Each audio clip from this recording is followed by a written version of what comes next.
یہ ہو، شدہ مدارس ہو، ہے نا، یہ سارے مدارس جو ہیں ان میں جو بڑے خطیب تھے وہ کہاں ہیں؟ قیت الرجال ہو گیا ہے۔ وجہ کیا ہے؟ مشق نہیں ہو رہی ہے، محنت نہیں ہو رہی ہے، ہوا سے زر جو ہے سب کو کھائے جا رہی ہے، زر پرست ہو رہے ہیں لوگ، اور جو ہے وہ ہمارے ذمہ داران کے اندر بھی یہ چیزیں سرایت کر چکی ہیں، زر پرستی، شکم سیری، ہے نا، سہل پسندی، سہل انگاری، یہ ساری چیزیں جو ہے وہ جو رسول اللہ صلی اللہ علیہ وسلم کا جو شیوا تھا، سادگی، پرتکلف زندگی، بناوٹ سے خالی زندگی، وہ سب چیزیں سب کہاں دیکھنے میں آتی ہیں؟ سادہ لوح طبیعت کے لوگ کہاں نظر آتے ہیں؟ تو سادہ لوحی ختم ہو گئی، طبیعت انکسار غائب ہو گیا، اور خاص طور سے جو لفظ خلوص تھا ناپید ہو گیا، مطلب پرستی آ گئی، خود غرضی کا داخلہ ہو گیا۔ تو ظاہر سی بات ہے کہ یہ جو گیپ ہے ہمارے آپ کے درمیان وہ تو ہو گئی، کہاں ایک دوسرے سے مل کر دل لگے گا، طبیعت بھرے گی؟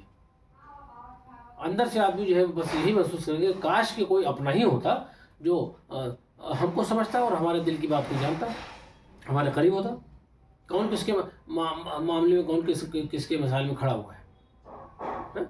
تو حشر بپا ہے، یوم حشر ہے سب، اور کیا، جہاں نفسا نفسی ہوگی وہی یہ دنیا نظر آتی ہے، سب اپنے اپنے مغن ہیں، اور بہانے ہیلے سب کے پاس ہیں، وہ میں یہ تھا، میں وہ تھا، کچھ نہیں، آپ نے اپنی طبیعت ہی نہیں بنائی ایسی، سب بیکار کی بات، سب بکواس۔ طبیعت میں ٹھہراؤ، طبیعت میں جو ہے عاجزی، طبیعت میں عفو درگزر، ہے نا، کا معاملہ کرنا، ہے نا۔ اور آج کل ایک بڑا روگ جو پیدا ہو گیا ہے، بڑا روگ یہ کہ زبان ہوتے ہوئے آدمی جو ہے وہ خاموش ہے، اور وہ چند اس کے جو ملنے جلنے والے ہیں صرف ان سے ہم کلام ہوتا ہے، وہ باقی سب سے جو ہے وہ بولنا کثر شان سمجھنے لگا ہے آدمی۔ وہ خاص طور سے اس لیے نہیں بولتا آدمی کہ ایک جملہ میں ان سے کیوں بولوں، میں انہیں کیوں وش کروں، گڈ مارننگ کیوں کہوں، میں ان کو، میں سلام ان کو کیوں کروں، یہ کیا بیچتے کیا ہیں، ان کی اوقات کیا، ان کی حیثیت کیا ہے، یہ ہے کیا، 10 کیڑے نکال لے گا آدمی، تو پتہ چلا کہ جو دماغ ہے وہ زہر بھر گیا ہے، دل جو ہے وہ آلودہ ہو چکا ہے۔ تو کیا آپ کو سکون ملے گا؟ آپ خود ہی اپنے دو جو جسم کے جو اہم اعضاء ہیں، دل و دماغ، وہی آپ کے متاثر ہیں، تو زندگی کیا پرسکون ہوگی، زندگی کیسے پرکیف ہوگی، زندگی تو بے کیف ہو کر رہ جائے گی۔ تو بس خیال یہ رہتا ہے کہ کوئی آ کر ہم سے حال پوچھ لے، ہم نہ پوچھیں، کوئی آ کر ہمیں دے دے، ہم نہ دیں، سب کچھ ہمیں ملتا رہے بس، ہے نا، اور بس زندگی شکایتوں سے بھری پڑی ہوئی، شاکی ہو کر رہ گئے ہیں، ظاہر تشکر نہیں ہے، کسی نے اگر آپ کے ساتھ میں کچھ صلہ رحمی کی ہے، کچھ احسان کیا ہے تو اس کا ذکر نہیں کریں گے، خاص طور سے اگر آپ ذکر کر دیں گے تو وہ خوش ہو جائے گا، آپ اس کے ممنون رہیں گے، ممنون کرم رہیں گے تو وہ اور آپ سے جو ہے محبت کرنے لگے۔ تو محبت کے جو دھارے ہیں وہ بند ہو گئے ہیں، محبت کے جو یعنی جن ذرائع سے محبت آپ کے گھر میں آتی تھی، آپ نے اپنے بابوں کو مغفل کر دیا کہ کسی چھید سے، کسی ہول سے محبت آ نہ جائے میرے گھر میں۔ جب گھر میں یہ سب چیزوں کے لیے آپ نے سارے ہول بن کر رکھے ہیں تو ظاہر سی بات ہے گھر تو آپ کا وبال بن جائے گا آپ کے لیے، وہ گھر جو ہے وہ جہنم کی مانند ہو جائے گا، گویا کہ آپ قبر میں لیٹے ہوئے ہیں۔ گھر تو آپ کا بڑا یعنی خوشگوار ماحول ہونا چاہیے گھر میں، گھر میں آپ جو ہے وہ بچوں کے ساتھ بڑی شفقت سے پیش آئیے، اچھے سے سب سے ہم کلام ہوئیے، گفتگو کیجیے، جو چھوٹے بچے ہیں ان کو خاص طور سے ان کو بولنا سکھائیے، ان کو بتائیے، ایک ایک لفظ کے معنی بتائیے، ہے نا، اردو کا ایک ایک لفظ اگر آپ جو ہے وہ بچوں کو بتائیے کہ 10 اگر 5 لفظ بھی اگر آپ نے ایکسپلین کر دیے، ان کو سمجھا دیے، تو دھیرے دھیرے وہ ان کی طبیعت مائل ہونے لگے گی، وہ مائل ہوں گے اردو بھی جانے، وہ پڑھنے لگیں گے۔ تو یہ چیزیں جو ہے وہ جب یہ سب چیزیں جو ہے اس طرف ان کی طبیعت راغب ہوگی، تب جو ہے وہ اچھے انسان بننے کی طرف سفر طے کریں گے۔ ہماری آپ کی محنت اور ہوتی کیا ہے کہ ایک اچھا معاشرہ وجود پذیر ہو جائے، ایک اچھے معاشرے کی تشکیل ہو جائے، ارے اچھے ہی معاشرے کی تشکیل کے بارے میں سوچ لیجیے. بے نظیر معاشرے کی بات میں یہی کر رہا ہوں. بے نظیر معاشرے کا صرف خواب دیکھیے آپ. ہمیں اپنی خرابیوں کو نکال باہر پھینکنا چاہیے، اپنا محاسبہ کرنا چاہیے، اپنا جائزہ لینا چاہیے کہ آخر ہم میں کیا کیا کوتاہیاں ہیں، ہم میں کیا کیا کمیاں ہیں، ہمیں کیا کیا کمزوریاں ہیں، ہم کن کن باتوں پر عمل نہیں کر رہے ہیں، جن باتوں پر ہم سے اللہ توقع کرتا ہے نا.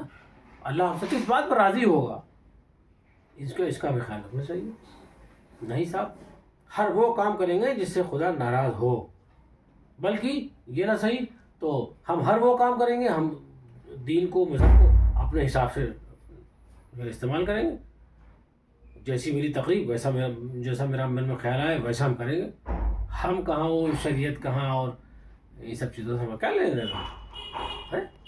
تو بے شمار موضوعات ہیں، سمٹنے کی ضرورت ہے، محدود ہونے کی ضرورت ہے، اور اسلام کے دائرے کو اپنے اندر لا کر پھیلنے کی ضرورت ہے.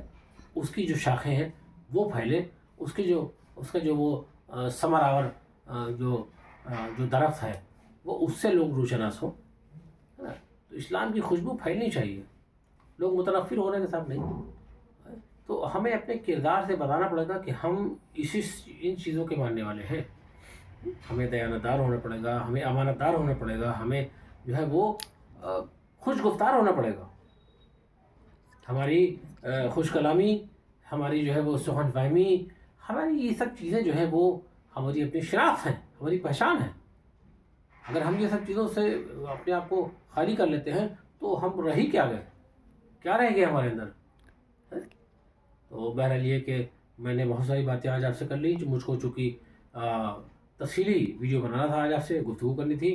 اور میں آخر میں آپ سے یہ درخواست کرتا ہوں کہ میرے چینل کو زیادہ سے زیادہ لوگ جو ہے وہ لائک کریں اور سبسکرائب کریں، اور اپنے کمنٹ ضرور لکھیں. اس میں کمنٹ باکس میں جا کے کمنٹ ضرور لکھیں، تاکہ جو ہے وہ ہمارا جو اس طرح کا جو جذبہ ہے، ہمارا جو خیال ہے، ہمارا جو احساس ہے وہ بیدار رہے آپ کے لیے. اور آپ کے لیے ہم وقت موجود ہیں آپ کے جواب دینے کے لیے. آپ جو ہے وہ مجھ کو فون کال بھی کر سکتے ہیں، مجھ کو مشورے بھی دے سکتے ہیں. میں آپ کے مشوروں کا جو ہو، میں آپ کی آرا کا منتظر ہوں. آپ مجھے اچھے اچھے مشورے دیجیے کہ اور کس طرح سے اچھا میں ویڈیو بنا سکتا ہوں. آپ کو اور کیا ہمیں چاہیے کہ ہم اپنی جو ہے وہ ملت اسلامیہ ہے، جو اپنی جو ہے وہ ملک ہندوستان کی جو قوم ہے، اس کو ہم اس کے لیے ہم کیا کر سکتے ہیں، کیا دے سکتے ہیں. دینے کے والا بنیے، لینے والا نہ بنیے. بہرحال یہ کہ ہم اللہ تعالیٰ سے دعا کرتے ہیں کہ ہماری جو گفتگو میں، ہماری بات چیت میں جو بھی کوتاہی ہو گئی ہو، جو بھی جو ہے وہ کسی قسم کی جو ہے اگر دل چکنی ہو گئی ہو، میں اس کے لیے تہ دل سے معذرت خواہ ہوں. اور امید کرتا ہوں کہ ہمارے ویڈیو کو آپ لائک بھی کریں گے، سبسکرائب کریں گے، اور زیادہ سے زیادہ لوگوں تک شیئر کریں گے. بہت بہت شکریہ. السلام علیکم ورحمۃ اللہ.